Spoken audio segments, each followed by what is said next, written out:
సుమనస్సుడు. నమస్కారం బాబు. నమస్కారం అమ్మా. ఎప్పుడు వచ్చారు?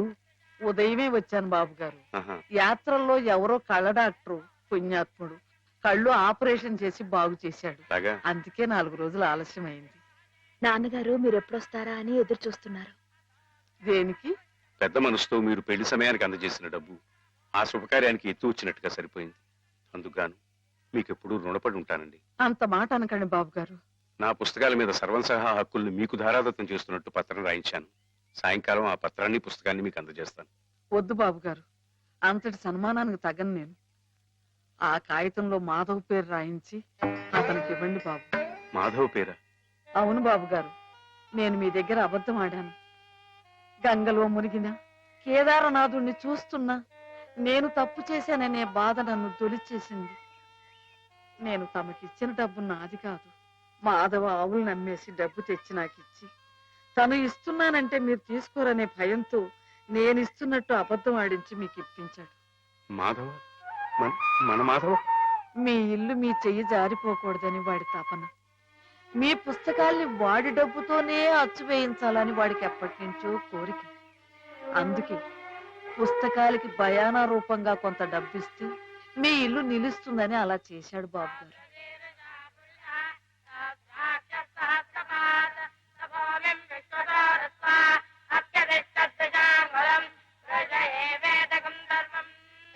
ఆవులు ఏమయ్యాయా అని అడిగితే ఆసుపత్రిలో చేర్పించానని అబద్ధం చెప్పాడు.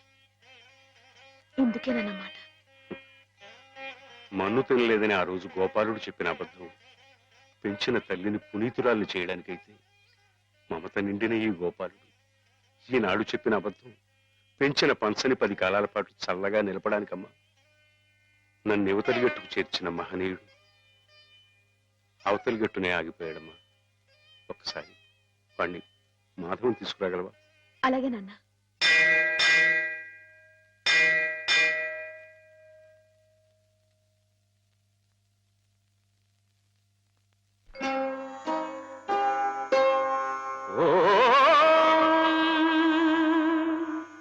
ఓంకార సంజాత సమస్త వేద పురాణ పుణ్యాగమ పూజితాయ ఓంకార రూప ప్రియదర్శనాయ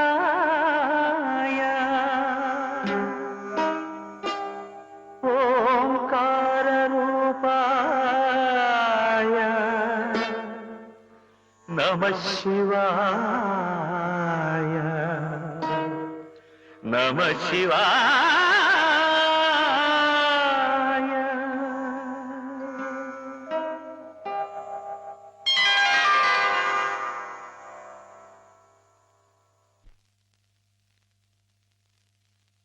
అమ్మాయి గారు ఎంతసేపు అయిందండి వచ్చి?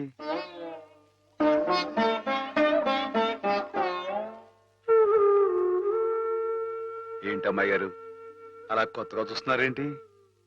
నువ్వు చాలా కొత్తగా కనిపిస్తున్నావు మాధవ. అయ్యే బట్టలు అదే పని అదే మొహం. నేను కొత్తగా ఊరుకోను అమ్మాయి గారు. నాన్నగారు నేను వెంటనే తీసుకురమ్మన్నారు. అలాగా పదండి.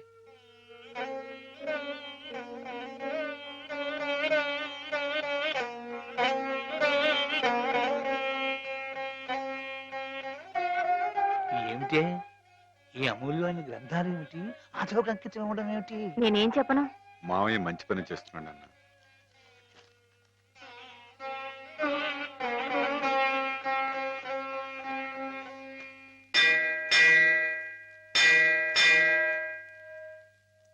నాన్న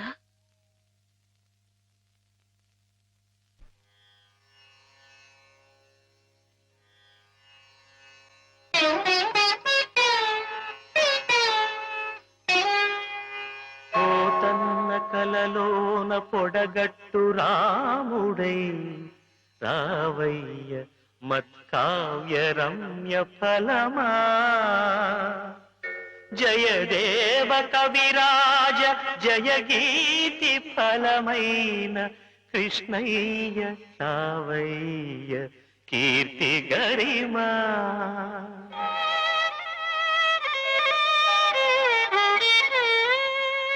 పద కవిత్వాచార్య పదమందు ముదమందు వెంకన్న రావయ్య వితతవరమా రాయలై రమణుడై రహి భోజుడై నీవు రావయ్య రావయ్య రస కలశమా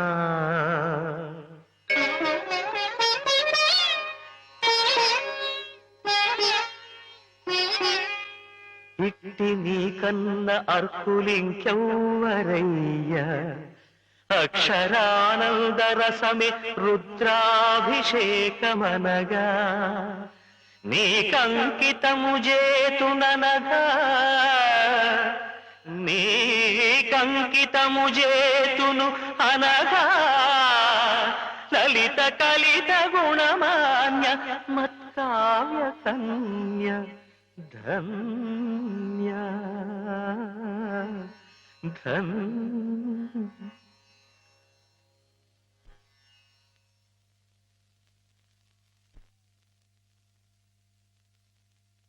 బాబు గారు నాకు బాబు గారు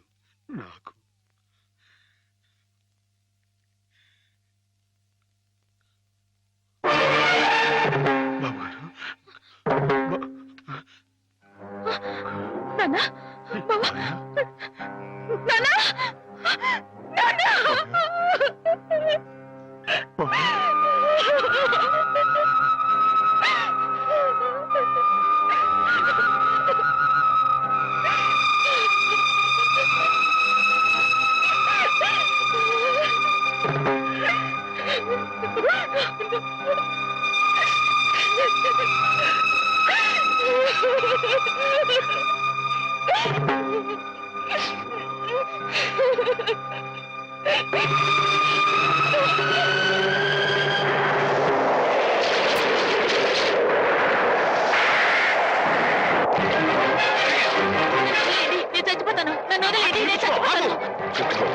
ఎందుకు చచ్చిపోవాలనుకున్నావు?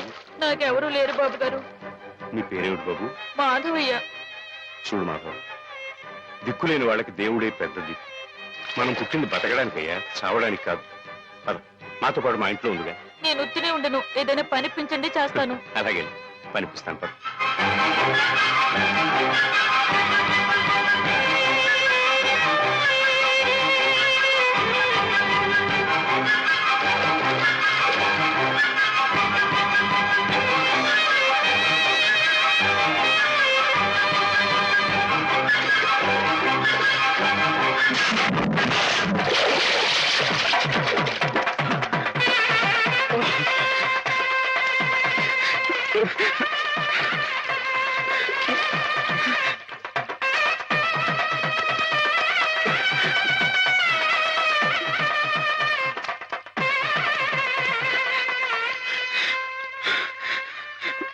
మహేశ్వరుడు, పరమేశ్వరుడు, లోకరక్షకుడు, ఇవన్నీ నీ పేర్లేక?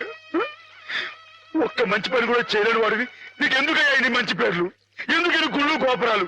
ఎందుకని పూజలు పురస్కారాలు? చెప్పు, మాట్లాడు మాట్లాడు మాట్లాడు. ఎందుకంటే నువ్వు తప్పు చేసావు గనక. అసలు నువ్వు అంటూ ఉంటే కదయ్యా తప్పు చేయటానికైనా ఒప్పు చేయటానికైనా. నువ్వు ఉన్నావనుకోవటం మా పిచ్చి, మా ఎర్రి, మా భ్రమ. వద్దు, నువ్వు మా మధ్య ఉండడానికి వీల్లేదు. పో, దూరంగా పో. ఈ గోదావరిలో కలిసిపో, ఈ గోదావరిలో కరిగిపో. ఏమిటి ఆవేశం? దేవుడి మీద రా నీ కోపం. ఈయన దేవుడులాగా అవుతాడు బాబా. నమ్ముకున్న వాళ్ళకు మంచి చేసేవాడు దేవుడు, పూజలు చేసేవాళ్ళకు కాపు కాసేవాడు దేవుడు. ఈయన మనిషిలాగే మోసాడు బాబా. లేకపోతే రోజు శివారాధన చెయ్యందే మంచినీళ్ళు కూడా ముట్టుకుని అయ్యగారిని అర్థంతరంగా తీసుకుపోతాడా? అలాగా అయితే మాత్రం నీకేం అధికారం ఉందని దీన్ని నీటిపాలు చేయాలనుకుంటున్నావు? ఇది నేను చేసుకున్న బొమ్మ, దీని మీద అధికారం నాకు ఎందుకు ఉండదు? నువ్వు చేసుకున్న బొమ్మ మీద నీకు అధికారం ఉన్నప్పుడు ఆ దేవుడు చేసుకున్న బొమ్మల మీద ఆయనకి అధికారం ఉండదా బాబు? బొమ్మ పాత్ర ముగిసింది, రంగస్థలం మించి తప్పించేశాడు. ఆప్తులేని వ్యక్తులు దూరం అయితే పెలితిగానే ఉంటుంది. మెల్లమెల్లగా ఆ బాధని మర్చిపోవాలి. ఎలా మర్చిపోమంటావు బాబా?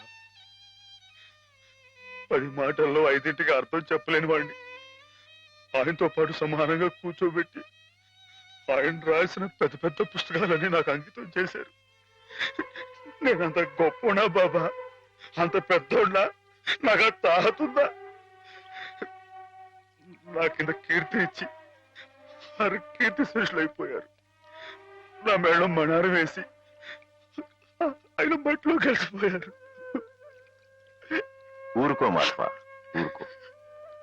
నీ బాబుగారి ఆత్మ శాంతించాలంటే త్వరలో ఆ పుస్తకాలన్నీ అచ్చు వేయించి ప్రజలకు అందించు. ఆయన పేరు శాశ్వతంగా నిలుస్తుంది.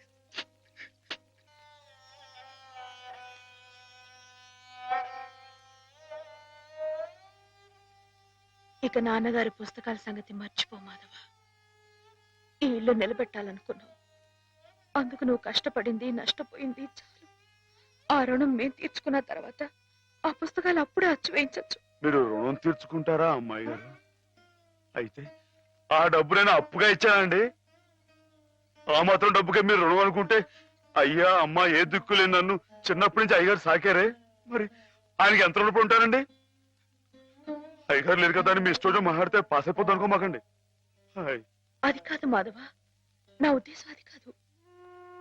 పుస్తకాలు అప్పు చెప్పేటప్పుడు అయ్యగారు నన్ను రామయ్య అన్నారు, కృష్ణయ్య అని పిలిచారు, కృష్ణదేవరాయలు అన్నారు. నేను నిజంగా అంత గొప్ప అని కాకపోయినా కనీసం వాళ్ళ మంచితనంలో కొంతని చూపించుకునేవండి. నీకు మించిన బరువును మోస్తున్నావనే కానీ మరేం లేదు మాధవ. నీ ఇష్టం. నాన్నగారిని చనిపోకుండా బ్రతికిస్తానంటే మాకు మాత్రం సంతోషం కదా. మనం ఎవరూ కాదని ఆయన బతికించేది. ఆయన రాసిన ప్రతి అక్షరంలో ఉన్న ప్రాణం, ప్రతి పదంలో ఉన్న భావం.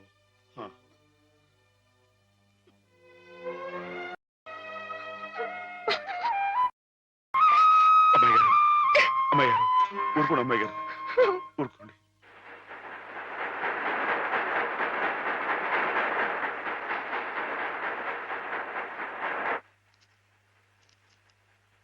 వీటన్నిటినీ మీరు చెప్పిన విధంగా ఇలా క్యాలికో బైండ్ తో అచ్చువేయాలంటే దాదాపు 1,00,000 రూపాయలు అవుతుంది. 1,00,000 ఏంటండి? కొంచెం ఎక్కువైనా గానీ ఘనంగా అందంగా అచ్చవ్వాలండి. మరైతే బజానా అండి. ఇదిగోండి ఈ డబ్బు ఉంచండి, లెక్కెట్టుకోండి.